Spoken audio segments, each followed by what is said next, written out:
Assalamualaikum warahmatullahi wabarakatuh. Salam dan bahagia. Di sini saya akan mempresentasikan penelitian saya yang berjudul peran insentif dalam memoderasi tekanan ketaatan terhadap niat melakukan whistleblowing. Dengan saya sendiri Adam Damara dengan NIM 2020 017140.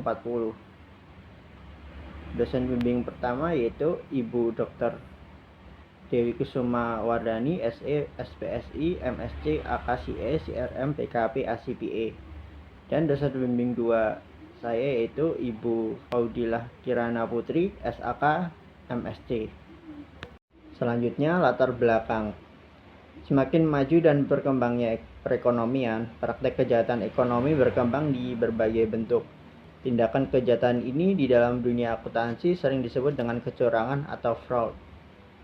Menurut The Association of Certified Fraud Examiners, fraud adalah perbuatan menentang hukum yang diperbuat dengan sengaja oleh seseorang di dalam atau di luar organisasi untuk tujuan tertentu, seperti memanipulasi atau memberikan laporan palsu kepada pihak lain untuk keuntungan individu atau kelompok, baik secara langsung maupun tidak langsung, yang dampaknya merugikan pihak lain. Adanya tindakan fraud ini membuat organisasi atau perusahaan mengalami kerugian yang berdampak juga kepada karyawan. Sehingga untuk mencegah adanya fraud ini, muncul tindakan whistleblowing. Whistleblowing adalah pengungkapan oleh anggota organisasi tentang perbuatan ilegal, tidak etis, atau tidak sah kepada pihak-pihak yang mengambil tindakan untuk mengubah kesalahan tersebut. Selanjutnya, rumusan masalah. Yang pertama, apakah tekanan ketaatan berpengaruh positif terhadap whistleblowing? Yang kedua, yaitu apakah insentif memperkuat pengaruh positif tekanan ketaatan terhadap niat melakukan whistleblowing? Selanjutnya, tujuan penelitian. Tujuan penelitian yang saya lakukan itu yang pertama, untuk mengetahui apakah pengaruh tekanan ketaatan terhadap niat melakukan whistleblowing. Yang kedua, untuk mengetahui apakah insentif memperkuat pengaruh positif tekanan ketaatan terhadap niat melakukan whistleblowing. Selanjutnya, bab 2, tinjauan pustaka. Yang pertama, teori kepatuhan. Teori kepatuhan menurut Milgram menyatakan bahwa individu memiliki kemungkinan terjadinya konflik atas tindakan yang dilakukan, di mana tindakan tersebut tidak sesuai dengan nilai dan keyakinan individu. Apabila individu tersebut menjadi subjek tekanan untuk mematuhi kekuasaan seseorang. Teori ini menyatakan bahwa seseorang yang diberikan tekanan ketaatan akan membuat psikologi menjadi hancur atau melakukan tindakan sesuai dengan nilai dan keyakinan individu menjadi melakukan tindakan sesuai dengan keinginan otoritas, sehingga pengambilan keputusan menjadi tidak tepat. Yang kedua, teori pengharapan atau ekspektansi teori. Menurut teori pengharapan, teori yang dikemukakan oleh Virum menyatakan bahwa orang dapat termotivasi jika mereka memiliki ekspektasi tertentu. Teori ini menjelaskan tentang pilihan dan bagaimana orang membuat pilihan. Keputusan tentang seberapa besar usaha yang dikerahkan dalam situasi tertentu dikenal sebagai motivasi. Selanjutnya, nomor 3, niat whistleblowing. Niat adalah kecenderungan untuk melakukan suatu tindakan atau perilaku untuk mendahului perilaku yang seharusnya. Niat berperilaku adalah yang menentukan keputusan seorang individu untuk dilakukan atau tidak dilakukannya suatu perilaku. Whistleblowing adalah serangkaian upaya yang dilakukan seseorang untuk menyampaikan kekhawatiran dan mereka secara tidak sengaja berubah menjadi whistleblower karena tanggapan manajemen belum ditindaklanjuti dengan bukti yang sebenarnya yang menimbulkan kekhawatiran berulang kali disampaikan oleh para whistleblower. Selanjutnya, tekanan ketaatan. Tekanan ketaatan adalah situasi ketika seseorang melakukan suatu kegiatan atau tindakan yang harus mengikuti perintah dari atasan atau seseorang dengan kekuasaan lebih dari mereka. Tekanan ketaatan adalah motivasi seorang yang terpaksa untuk melakukan perbuatan yang menyimpang. Selanjutnya, insentif. Insentif adalah imbalan atau dukungan yang diberikan kepada individu atau kelompok untuk mendukung mereka mencapai tujuan tertentu atau melakukan tindakan yang diinginkan. Insentif bertujuan untuk memotivasi individu atau kelompok untuk bekerja lebih keras, mencapai target yang ditetapkan, atau melakukan tindakan yang diharapkan oleh perusahaan atau organisasi. Selanjutnya, bab 3, metode penelitian. Penelitian ini menggunakan prosedur eksperimental untuk melihat fenomena hubungan kasualitas antara tekanan ketaatan dan insentif terhadap whistleblowing. Dalam hal ini,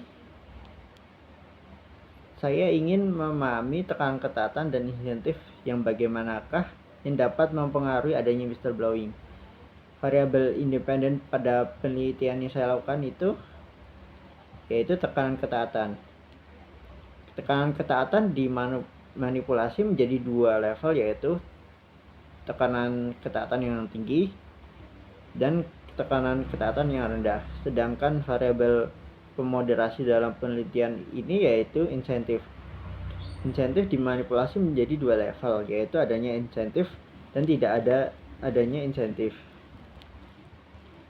Dalam penelitian ini, peneliti menggunakan mahasiswa strata 1 jurusan akuntansi Universitas Sadjana Wiyata Taman Siswa Yogyakarta. Mahasiswa yang menjadi subjek eksperimen telah mengambil mata kuliah etika bisnis dan pengauditan dengan harapan mereka memahami konsep etika dan tindak lanjut kecurangan. Sebelum melakukan eksperimen, peneliti melakukan uji pilot terlebih dahulu. Pengujian ini dilakukan untuk mendapatkan gambaran mengenai kualitas maupun efektivitas teknik manipulasinya. Untuk teknik analisis data yang saya gunakan, yang pertama analisis deskriptif, yang selanjutnya cek manipulasi. Cek manipulasi dilakukan untuk memperoleh kepercayaan bahwa partisipan sudah menerima manipulasi dengan ukuran dan bentuk sesuai dengan rancangan peneliti. Selanjutnya dilakukan uji randomisasi. Randomisasi merupakan penempatan subjek dalam grup eksperimen maupun grup kontrol yang dilakukan secara acak, tanpa memperhatikan faktor-faktor yang melekat pada subjek. Setiap subjek mendapatkan kesempatan yang sama untuk berada di grup eksperimen maupun grup kontrol. Selanjutnya dilakukan uji Galat eksperimen terhadap variabel dependen. Uji Galat eksperimen merupakan akibat dari beberapa faktor yang mengganggu hubungan kasualitas antara variabel independen dengan variabel dependen yang berasal dari karakteristik subjek, kondisi lingkungan eksperimen, maupun perilaku eksperimen. Uji Galat dilakukan dengan menggunakan two-way ANOVA dengan karakteristik demokrasi sebagai variabel dependen dan variabel whistleblowing sebagai variabel dependen. Selanjutnya dilakukan uji hipotesis. Pengujian hipotesis pada penelitian ini menggunakan pengujian ANOVA dengan menggunakan alat statistik SPSS. Pengujian ini dilakukan untuk menguji dan mengamati perbandingan rata-rata dua atau lebih kelompok data. Uji ANOVA yang digunakan yaitu two-way ANOVA dikarenakan terdapat satu dependent variable berskala metrik atau interval, satu independent variable, dan satu variabel moderasi yang berskala non-metrik. Selanjutnya bab 4. Hasil penelitian dan pembahasan. Pelaksanaan eksperimen dimulai pada tanggal 21 September 2023 sampai tanggal 3 Oktober 2023. Untuk subjek penelitian dalam penelitian ini yaitu mahasiswa semester 5 Universitas Sadjana Wiyata Taman Siswa. untuk hasil cek manipulasi dari data yang telah terkumpul sebanyak 97 dan data yang dapat digunakan yaitu sebesar 67. Untuk hasil uji demografi membuktikan bahwa tidak ada perbedaan signifikan antar kelompok eksperimen terkait dengan umur dan IPK partisipan. Untuk hasil uji Galat menunjukkan bahwa IPK, umur, jenis kelamin tidak ada pengaruh signifikan umur terhadap intensi untuk melakukan whistleblowing. Pada pengujian two-way ANOVA menunjukkan tekanan ketaatan memiliki pengaruh signifikan pada upaya staf dalam menghindari whistleblowing. Jadi terdukungnya hipotesis yang pertama sejalan pada penelitian sebelumnya yang dilakukan oleh Setianto tahun 2016 yang menjelaskan kemungkinan untuk melakukan perbuatan whistleblowing semakin tinggi pada kondisi tekanan ketaatan yang tinggi dibanding dengan kemungkinan untuk melakukan perbuatan whistleblowing pada kondisi tekanan ketaatan yang rendah.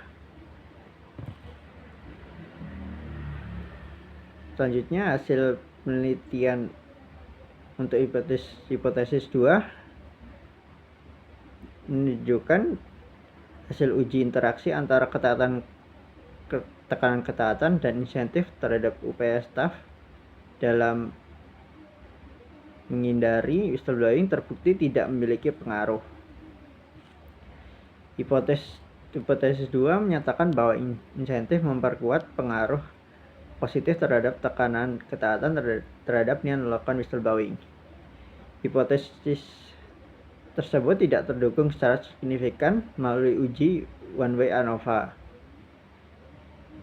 Hasil pengujian tersebut menunjukkan bahwa staf cenderung akan melakukan whistleblowing ketika tekanan ketaatan yang tinggi pada saat perusahaan menerapkan kebijakan adanya insentif maupun tidak adanya insentif.